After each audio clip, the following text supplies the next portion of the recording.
Hi guys, welcome back to my channel. ಹೇಗಿದ್ರೆ ಎಲ್ಲರೂ ಚೆನ್ನಾಗಿದ್ದೀರಾ? ಇವತ್ತಿನ ಸಂಚಿಕೆಯಲ್ಲಿ ಆಸೆ ಸೀರಿಯಲ್ದು ಏನಾಗುತ್ತೆ ಅಂತ ನೋಡೋಣ ಬನ್ನಿ.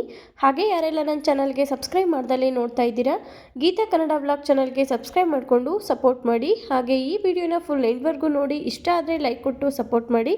ಇಲ್ಲಿ ಸಂಚಿಕೆ ಶುರುವಿನಲ್ಲಿ ಈ ಕಡೆ ಶ್ರುತಿ ಇದ್ದವಳು ತುಂಬಾ ಬೇಜಾರಲ್ಲಿ ನಿಂತಿರ್ತಾಳೆ.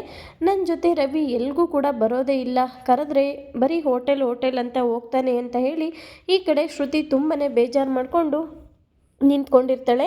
ಹಾಗೆ ಈ ಕಡೆ ಮೀನಾ ಮತ್ತು ಸೂರ್ಯ ಇಬ್ಬರು ಕೂಡ ಇದ್ದವರು, ಅಲ್ಲ ಶ್ರುತಿ, ಬೇಜಾರು ಮಾಡಿಕೊಂಡು ನಿಂತ್ಕೊಳ್ಳೋದಲ್ಲ, ನಿನಗೆ ಇಷ್ಟ ಆದರೆ ಒಂದಿನ ರಜಾ ಹಾಕ್ಸ್ಬಿಟ್ಟು ರವಿನ ಎಲ್ಲಾದರೂ ಹೊರಗಡೆ ಸುತ್ತಾಡ್ಕೊಂಡು ಬರಬೇಕು, ಆಗ ಬೇಜಾರೆಲ್ಲ ಕಳೆದೋಗುತ್ತೆ ಅಂತ ಹೇಳಿ ಈ ಕಡೆ ಮೀನಾ ಹೇಳ್ತಾಳೆ.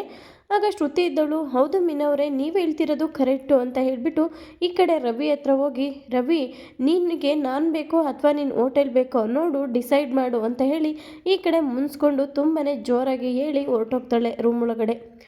ಹಾಗೆ ಈ ಕಡೆ ಸೂರ್ಯ ಹಾಗೆ ಮೀನಾ ಇಬ್ಬರು ಕೂಡ ರೋಹಿಣಿ ಬಗ್ಗೆನೇ ಮಾತಾಡಿಕೊಂಡು ಕೂತಿರ್ತಾರೆ. ಅಲ್ಲ ಕಣೆ ಮೀನಾ, ನನಗೆ ಆ ರೋಹಿಣಿ ಮೇಲೆ ತುಂಬಾ ಡೌಟ್ ಇದೆ. ಆ ಪೌಡಮ್ಮ ಒಂದು ಮುಖ ಮಾತ್ರ ನಾನು ನೋಡಿರೋದು, ಇನ್ನೊಂದು ಮುಖನ ನೀನು ನೋಡೇ ಇಲ್ಲ. ಇಷ್ಟೆಲ್ಲ ನಾಟಕ ಮಾಡೋಳು ನಾವು ಮಲೇಷ್ಯಾಕ್ಕೆ ಹೋಗೋದನ್ನ ತಡೆಯೋದಕ್ಕೆ ಏನಾದರೂ ನಾಟಕ ಮಾಡಲ್ಲ ಅಂತ ಏನು ಗ್ಯಾರಂಟಿ ಅಂತ ಹೇಳಿ ಈ ಕಡೆ ಸೂರ್ಯ ಹೇಳ್ತಾ ಇರ್ತಾನೆ. ಆದರೆ ಮೀನಾ ಇದ್ದಳು, ಹೌದು ರೀ, ಹಾಗೆಲ್ಲ ಮಾಡ್ಬೋದಾ, ನನಗೇನೋ ಹಂಗೆ ಅನ್ನಿಸ್ತಾ ಇಲ್ಲ ಅಂತ ಹೇಳಿ ಈ ಕಡೆ ಮೀನಾ ಹೇಳಿದಾಗ, ಇಲ್ಲ ಮೀನಾ, ನಾನು ಅವಮ್ಮನ ತುಂಬಾ ಅಬ್ಸರ್ವ್ ಮಾಡಿದ್ದೀನಿ. ಏನಾದರೂ ನಾನು ಅವ್ರ ಬಗ್ಗೆ ಕೇಳಿದಾಗ ಏನಾದರೂ ಒಂದು ಹೇಳಿ ಸುಳ್ಳನ್ನ ಹೇಳಿ ತಪ್ಪಿಸ್ಕೊಂಡ್ಬಿಡ್ತಾಳೆ ಅಂತ ಹೇಳಿ ಈ ಕಡೆ ಸೂರ್ಯ ಹೇಳ್ತಾ ಇರ್ತಾನೆ. ಆದರೆ ರಾವಣಂಗೆ 10 ತಲೆ ಇರ್ಬೋದು, ಈ ಪೌಡ್ರಮ್ಮಂಗೆ ಒಂದೇ ತಲೆಯಲ್ಲಿ ಇಡೀ ದೇಶದ್ದೇ ಗೊತ್ತಿರುತ್ತೆ ಅಂತ ಹೇಳಿ ಈ ಕಡೆ ಸೂರ್ಯ ಬೈತಾ ಇರ್ತಾನೆ. ಹಾಗೆ ಹೌದರಿ, ನೋಡೋಣ ಏನು ಮಾಡ್ತಾರೆ, ನಾಳೆ ಗೊತ್ತಾಗುತ್ತಲ್ಲ, ನೋಡೋಣ, ಮಲೇಷ್ಯಾದ ಬಗ್ಗೆ ನಾವು ಹೋಗೋಕ್ಕೆ ಎಲ್ಲರೂ ಕೂಡ ಮಾತಾಡ್ಕೊಳ್ಳೋಣ ಅಂತ ಹೇಳಿ ಈ ಕಡೆ ಸೂರ್ಯ ಹಾಗೆ ಮೀನಾ ಇಬ್ಬರು ಕೂಡ ಮಾತಾಡ್ತಾ ಇರ್ತಾರೆ. ಸೂರ್ಯ ಇದ್ದವನು, ನಿಜವಾಗ್ಲೂ ಮೀನಾ, ನಾನು ಎಲ್ಲಾದರೂ ಪೌಡ್ರಮ್ಮ ಆ ಥರ ಮಾಡಲಿಲ್ಲ ಅಂತಂದರೆ ನಾನು ಈ ಕಡೆ ಒಂದು ಸೈಡ್ ಉಪ್ಪು ತೆಗೆಸ್ಕೊಂಡ್ಬಂದು ಫೋಟೋ ಫ್ರೇಮ್ ಮಾಡಿಸ್ಕೊಂಡು ಬರ್ತೀನಿ ಅಂತ ಹೇಳಿ ಈ ಕಡೆ ಸೂರ್ಯ ಹೇಳ್ತಾನೆ.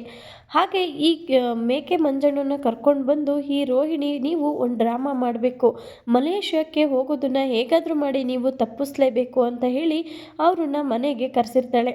ಅವನು ಮನೆ ಒಳಗಡೆ ಬಂದಿದ್ದ ತಕ್ಷಣವೇ ಅವನು ಎದೆನ ಹಿಡ್ಕೊಬಿಟ್ಟು, ಆ ದೇವರು ತುಂಬಾ ಕ್ರೂರಿ, ಈ ಥರ ನಿಮಗೆ ಮೋಸ ಮಾಡಬಾರ್ದಿತ್ತು ಅಂತ ಹೇಳಿ ಆ ಮೇಕೆ ಮಂಜಣ್ಣ ಇದ್ದವನು ತುಂಬಾ ಬೇಜಾರಿಂದ ಆ್ಯಕ್ಟಿಂಗ್ ಮಾಡಿಕೊಂಡು ಬರ್ತಾನೆ.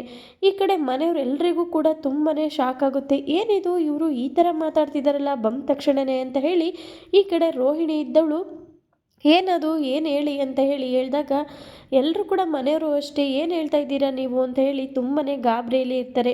ಆದರೆ ಈ ಮೇಕೆ ಮಂಜಣ್ಣ ಇದ್ದವನು ತುಂಬಾ ಅಳ್ತಾ, ಆದರೆ ನಿಮಗೆ ದೇವರು ಇಷ್ಟು ಮೋಸ ಮಾಡ್ತಾನೆ ಅಂತ ಗೊತ್ತೇ ಇರಲಿಲ್ಲ ನನಗೆ ಅಂತ ಹೇಳಿ ತುಂಬಾ ಅಳ್ತಾ ಸ್ಟಾರ್ಟ್ ಮಾಡ್ತಾನೆ. ಹಾಗೆ ಏನು ಹೇಳಿ ಅಂತ ಹೇಳಿ ರೋಹಿಣಿ ಕೇಳಿದಾಗ, ಅದು ಅಮ್ಮ ರೋಹಿಣಿ, ನಿನಗೆ ಹೇಗೆ ಹೇಳಬೇಕು ಅಂತ ನನಗೆ ಗೊತ್ತಾಗ್ತಾನೇ ಇಲ್ಲ, ನಿಮ್ಮ ಅಪ್ಪನ ಜೈಲಲ್ಲಿದ್ದಾಗ ಹೊಡೆದು ಸಾಯಿಸಾಕ್ಬಿಟ್ಟಿದ್ದಾರೆ ಅಂತ ಹೇಳಿ ಈ ಕಡೆ ಹೇಳಿದಾಗ ರೋಹಿಣಿ ತುಂಬಾ ಕಿರ್ಚ್ಕೊಂಡು ಅಪ್ಪ ಅಂತ ಹೇಳಿ ಹಾಗೆ ಕುಸ್ತಿ ಕೆಳಗಡೆ ಬೀಳ್ತಾಳೆ. ಈ ಕಡೆ ಸೂರ್ಯ ಎಲ್ಲರೂ ಕೂಡ ತುಂಬಾ ಆಶ್ಚರ್ಯದಿಂದ ಬಾಯಿ ಮೇಲೆ ಕೈ ಹಿಡ್ಕೊಂಡು, ಏನಿದು ಈ ಥರ ಆಗೋಯ್ತಲ್ಲ ಅಂತ ಹೇಳಿ ಎಲ್ಲರೂ ಕೂಡ ತುಂಬಾ ಗಾಬರಿ ಆಗ್ತಾರೆ. ಅದರಲ್ಲೂ ಈ ರಂಗನಾಥ್ ಇದ್ದವನು, ಏನಿದು, ನಾವು ಬೀಗ್ರನ್ನ ನೋಡೋದಕ್ಕೆ ಅಂತ ಹೇಳಿ ಮಲೇಷ್ಯಾಗೆ ಹೊರಟಿದ್ದೀವಿ, ಈ ಥರ ಸುದ್ದಿ ಕೇಳ್ತೀವಿ ಅಂತ ಅಂದ್ಕೊಂಡೇ ಇರಲಿಲ್ಲ ಅಂತ ಹೇಳಿ ಶಾಂತಿ ಹಾಗೆ ಈ ಕಡೆ ರಂಗನಾಥ್ ಇಬ್ಬರು ಕೂಡ ತುಂಬಾ ಗಾಬರಿಯಿಂದ ನಿಂತ್ಕೋತಾರೆ. ಹಾಗೆ ಈ ಕಡೆ ರೋಹಿಣಿ ಇದ್ದವಳು ತಲೆ ಸುತ್ತಿ ಬಿದ್ದಿರೋ ಥರ ನಾಟಕ ಆಡಿದಾಗ ಈ ಕಡೆ ಮೇಕೆ ಮಂಜಣ್ಣ ಇದ್ದನು, ಅಪ್ಪ ಏನಪ್ಪ ಇದು, ಇವಮ್ಮ ಈ ಥರ ಡ್ರಾಮಾ ಆಡ್ತಿದ್ದಾಳಲ್ಲ, ಈ ಥರ ಡ್ರಾಮಾ ಆಡ್ತಾಳೆ ಅಂತ ನನ್ನ ಕನಸಲ್ಲೂ ಅಂದ್ಕೊಂಡಿರಲಿಲ್ಲ, ತುಂಬಾ ಡ್ರಾಮಾ ಆಡೋದಕ್ಕೆ ಸ್ಟಾರ್ಟ್ ಮಾಡ್ತಾ ಇದ್ದಾಳೆ, ಇಷ್ಟೊಂದು ಡ್ರಾಮಾ ಕ್ವೀನ ಇವಳು ಅಂತ ಹೇಳಿ ಈ ಕಡೆ ಮೇಕೆ ಮಂಜಣ್ಣ ಅಂದ್ಕೊಳ್ತಾ ಇರ್ತಾನೆ.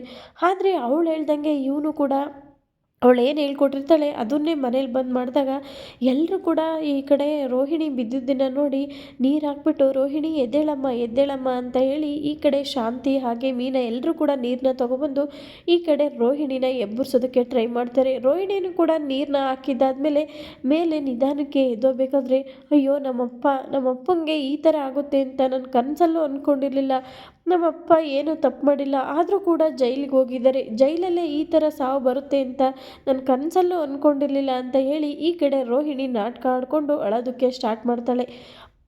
ಈ ಕಡೆ ರಂಗನಾಥ್ ಇದ್ದವನು ಛೇ ನಾವು ಹೋಗ್ಬೇಕಾದ್ರೆ ಈ ಥರ ಆಗಬೇಕಾ ಅವ್ರಿಗೆ, ನಾವು ಒಂದು ಸಲನೂ ಬೀಗ್ರನ್ನ ನೋಡಲೇ ಇಲ್ವಲ್ಲ ಅಂತ ಹೇಳಿ ಈ ಕಡೆ ರಂಗನಾಥ್ ಕೂಡ ತುಂಬಾ ಗಾಬರಿಯಿಂದ ಟೆನ್ಷನಲ್ಲಿ ಅಳ್ತಾ ಇರ್ತಾನೆ. ಇಲ್ಲಿಗೆ ಇವತ್ತಿನ ಈ ಸಂಚಿಕೆ ಮುಕ್ತಾಯವಾಗಿರುತ್ತೆ. Thank you for watching.